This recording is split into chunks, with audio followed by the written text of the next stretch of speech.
Welcome back and thank you for staying with us on Daybreak. It's time for us to take a look at the front pages. Now, starting with the Daily Trust newspaper for this Monday, December 23rd. It says, starts on a really sad note on what is happening. Major story covering the Stampedes that kill over 213 Nigerians in 11 years. Now, this is an estimation of what had happened over the years, but we've seen recently how Stampede has been, happening in the country just due to this Christmas festivities, and a lot of people are given palliatives, led to a lot of lives, and it breaks my heart that it's more now painting the Christmas that it's going to be a black Christmas for other people. Now, writers are saying 2024 Stampedes in Nigeria. There is an infography that was done here showing the numbers of people that have died, saying 7 died in February of 23rd, saying rice sale by Nigerian Customs Service in Yaba. We saw how that happened, where the customer was saying they were reducing prices of seized goods or seized rice, and it cost a lot of people to die and others injured. Also in March 22nd, 2 people died. Palliative distribution at the Nasarawa State University Kefi that happened. On March 24th, 7 people died. Zakat distribution at the headquarters of the AYM Shafa on Jos Road in Bauchi. 9 died in April 7th. Distribution of Salah palliatives in Sokoto at the residence of Senator Aliyu Wamako. 40 people died in December of 18th. Fun fair in Oyo, that's Ibadan, the Oyo State capital, which just happened recently, and 22 people died in December 21st in Okija Ihiala local government area. That's Christmas rice distribution by Obi Jackson Foundation in Anambra State. And we also have 10 people died in December 21st, distribution of Christmas rice at Holy Trinity Church in Maitama, Abuja, including kids. Below that, we see the 2025 budget scrapped. The Niger Delta Sports Ministries gets about 2.3 trillion naira. Writers are saying it is embarrassing. That's according to CISLAC. Appropriation bill lacks fiscal discipline. That's according to the former Vice President Atiku Abubakar. You find that on page 6. Below the headmaster, we see the federal government lifts ban on mining exploration activities in Zamfara 5 years after. Unitide airfares skyrocket amidst operators' capacity crunch. Now, this is a really crazy thing when it comes to the airfares, because I saw someone showing me trip from Nigeria to London. It's about 280 something thousand naira, and then you're talking about trip from Abuja to Lagos. It's about 200,000 naira over, and I'm wondering how a domestic flight it's almost the same with international long hour flights. It is crazy and it is unacceptable. Besides that, we see despite petrol price cut, NNPCL stations and others sell above 1,000 naira. Yeah, we've had that discussion here. Now, these are some of the stories that you'd find on the Daily Trust newspaper. Now, let's move on to the next newspaper there to address. All right, we'll take a look at the Guardian newspaper. It says major story distrust, others slow financial inclusion amid 4.3 trillion naira outside banks. Now, there's a reason for not having a bank account, and you see the infographic details on the front page of that. We see 18,000 pensioners yet to receive benefits as Pencom laments low funds. Interesting. Student loan to be restricted to high demand courses. Atiku criticized 2025 budget, once deepening economic challenges. There is a stampede debt, trigger political blame game as federal government defends Tinubu's reform. Experts warns against use of urine and breast milk to treat eye defects. Okay. Defections from LP won't stop. Obi may dump party, says Okupe. North is not parasite or parasitic. Governance needs prudence, says Ndume. Delayed salaries hamper Yuletide for 70,000 federal civil servants. Ipman says members will sell fuel at 935 naira per litre from today. The federal government lifts ban on mineral exploration in Zamfara State. Now, these are the stories that you'd find on The Guardian. Let's quickly take a look at The Punch, where major story is on still replicating the Stampede deaths, where states list tough conditions for palliative distributions, and organizers must secure permits, provide medical team, ambulances, security. Others insist governments. Beside the headmaster, we see why governors demanded further talks on tax bills. That's according to Governor Sheyi Makinde. Above that, we see travelers battle on ending price hikes ahead of Christmas. Petrol to sell at 935 naira per liter. How terrorists smuggled Libya gun truck into Zamfara. That's according to the federal government. When you say smuggle, what is really happening in Zamfara state? This is really sad. Police deny killing hunger protesters, demand amnesty's apology. Government approves recruitment of 3,927 customs officers. Below there at the bottom, we see federal government's 50% transport reduction scheme may begin on Tuesday. Wife flees after setting Ogun Cup ablaze during disputes. Tinubu repeating Buhari's borrowing mistakes. That's according to Atiku Abubakar. Now, joining us, of course, to dissect these front pages, we have virtually the former director of News Voice of Nigeria, Ben Shamak, to dissect this. Good morning. Good morning, and thank you for having me. Yeah, thank you for joining us this morning. Now let's talk about this stampede, happening just in this December period where it's supposed to be a happy Christmas, but it's now looking, like a black Christmas for some families. What is your take on how Nigerians organize distribution of palliatives?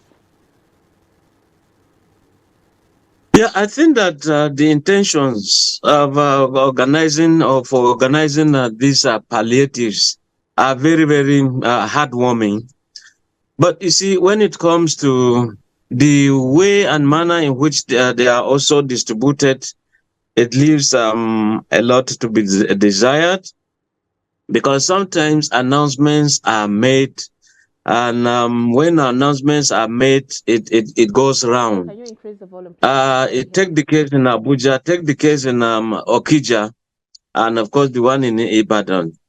You just realize that there, like in the Catholic Church, there's the community they call St. Vincent de Paul. These are people who solicit for money from members of the church, and they buy clothes, they buy food, they pay medications for the vulnerable in hospitals. So every Christmas and every year, 1st January, they either go to prisons and they deliver some of these things. So the announcements were made with good intention, but again, the hunger we have in Nigeria today created what I call a mammoth crowd for everybody to have a bit of the show. And that was how you had the stampede. What we are told is as early as even 5:30, people were already assembled here in Abuja to collect their largesse, so to speak. So in an attempt to collect all of this, even when things had not started, the queue became so long. Apart from being long, it was uncontrollable. So I think that maybe next time some mistakes must have been learned. Maybe federal emergency relief agencies would probably be involved, or some ways of delivering these things. You write your name, write a phone number, and you are told to come so day and pick. Not that an announcement will be made just like we have in Ibadan, where they said if you can go to the venue, 5,000 naira is waiting for is awaiting. So the vulnerable, the very poor, you find a family sending 5, 6 children just to go and collect 5,000 naira, and many of them became victims. So the method of distribution has to change. It has to change truly. All right, let's move on from that really sad situation. Let's talk about the 2025 budget. Now, it says that there's a scrapped on the Niger Delta, and also sports ministries get 2.3 trillion naira. What is your take on, this budget and how much bigger it is? And yet there's been a lot of decision of reduction on, cutting costs on other aspects, but then the amount has really increased. these ministries that have been scrapped, yet a budget is being allocated to them. If the sports ministry was changed to a commission, but do we still have the staff on ground? If there are no retrenchment or right sizing or wrong sizing, as government or some people who want to put it, then it means you still have a standing head. Standing head, as per the staff, will still be on ground. So it's just a nomenclature, change of name. But if the staff are still there, they have to be paid. But again, if they were not, if there are mergers, how do we now allocate money to a ministry that does not exist? You know, so I think that is one of the loopholes that ought to have been seen or sealed by the planners. But again, one is also worried as to how much is being allocated in terms of feeding in the presidency. Some visitors coming, some diplomats coming. Look at the humongous amount being allocated. Also, and you can juxtapose that, put them side by side as to the rushes you are seeing, either organized by the the former wife of the Oni of Ife, and the Catholic Church, in Abuja here, and the foundation in Ihiala in Anambra State. I think that when you juxtapose them, it does not tally at all. You see, it's the story of unto those who have much will be given unto them. Why allocate such a large money for the first family, the second family? That's why tongues are wagging. It's not too much a nice justice and a good conscience that this is happening. All right, we'll just have to wait and see how, if at all, the government would take, these corrections and concerns and look into it. Now, quickly, I want to hear your take on the basis of our discussion today, which is the reduction of petrol price. Now, we had someone representing the IPMAN spoke with us earlier, and he said that it has been implemented today in Lagos, but other places it might take few days. What is your take on the reduction and how the implementation is going? Yeah, I think that the reduction in pump price is a welcome development. But what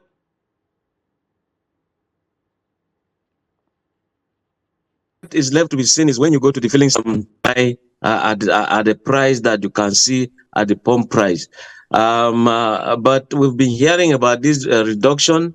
You still go to filling station, you're buying at the old rate. So if the Independent Petroleum Marketers Association are saying that, if the members are saying that that will be implemented today around the federation, it shouldn't be in phases. You start from the west, you go to east, you come to north.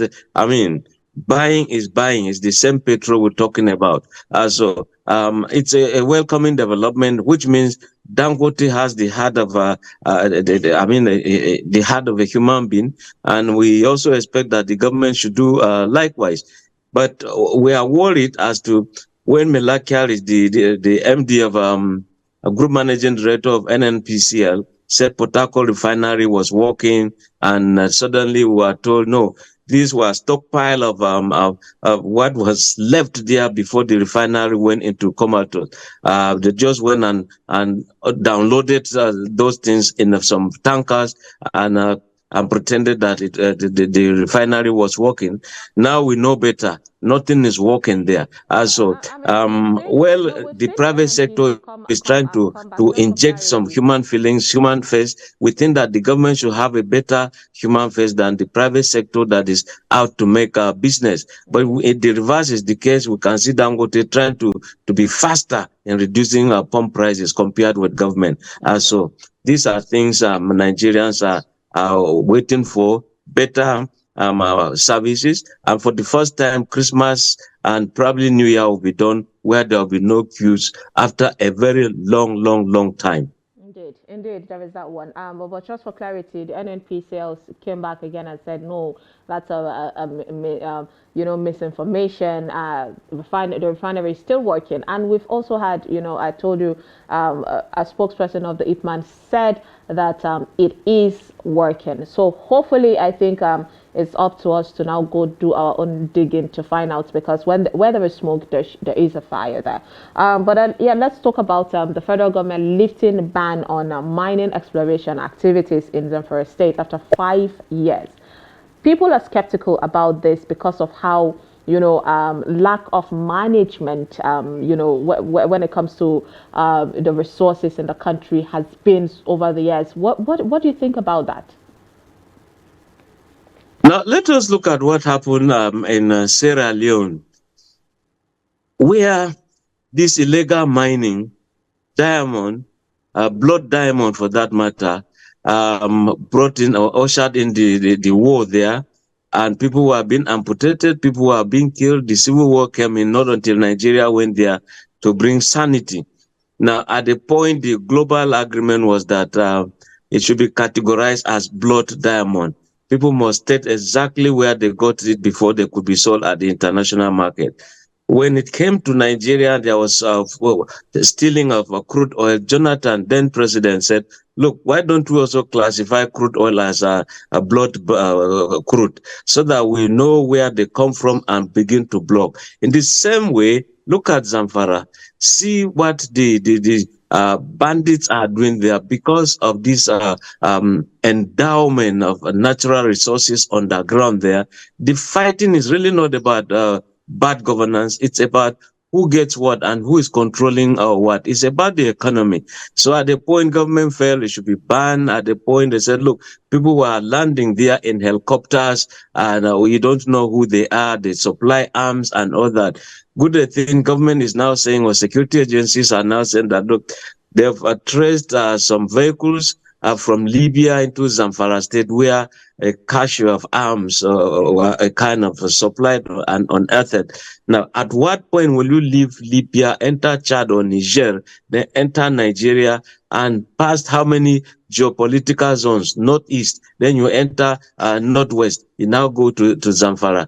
At what point were they able to land in Zamfara? Did they go there by air? No, they said vehicles. So it means they use the roads. Were there no checkpoints? Were there a compromise along the road or something? So it's just not to catch. Let's begin to trace. How did they come in? Who aided and abetted? Who felt he should not work for the people and therefore allow things to just pass so that people are killed? So it's a good thing that government will do a research on that and come out with workable solutions as to how to tackle this menace. We hope that happen quickly in just a minute. If you can walk us through this 18,000 pensioners yet to receive benefits from PENCOM, lament low funds. Now the PENCOM are saying, oh, we don't even have enough funds to even pay these pensioners and all of that. And there's been a lot of concerns when it comes to pensioners not getting their benefits in the country. What do you think should happen? Who should take accountability for this? Look, before a pensioner leaves his place of work, he's always contributing part of his salary to be kept for him. That's why it's called contributory pension. When you take part of it and you keep for me, it's also expected that the government will also pay part of it. So if all of this, mine, I'm sure, was taken, did government pay their own counterpart funding? That's a thing that should be found out. And how will PENCOM now wake up to say they're running short of funds? Except if they gave it to politicians to go do campaigns or borrow some people to invest. Outside that, in fact, the law prohibits them from investing pensioners' money into any venture. That, however, they are allowed to probably use the accruing interest to do benefit, to do business, and that's why they are into business. But when you wake up, I now tell a pensioner who has worked for 35 years or so and he has retired, you now tell him there is no money for him. What about the one that was taken from him when he was still in service? These are the questions that even EFCC should be called in, ICPC should be called in, and even those journalists who can do a kind of a dog-up kind of investigation to find out what really is happening. They are creating tension within families when you just say that there's no money for anybody And to it be should paid. not be so. Why should I save money, for example, in a bank, and suddenly I want to withdraw, you tell me there's no money, when indeed I It is know actually I saved happening, money there. that one. Due to time, of course, we cannot even dive into, the banking situation, because we have headlines on The Guardian talking about, the mistrust, where Nigerians don't even trust the banking sector anymore. But then due to time constraint, we have to put a curtain, draw a curtain on this one. Thank you so much, Ben Shamek, for joining us this morning. Truly did justice to the topics. Thank you for having me. All right. And with that, of course, we wrap up Daybreak on Trust TV. Top of the hour, Emmanuel Fashemi will bring you 360 Sport. I am Sumaya Abubakar too. Have a lovely Monday.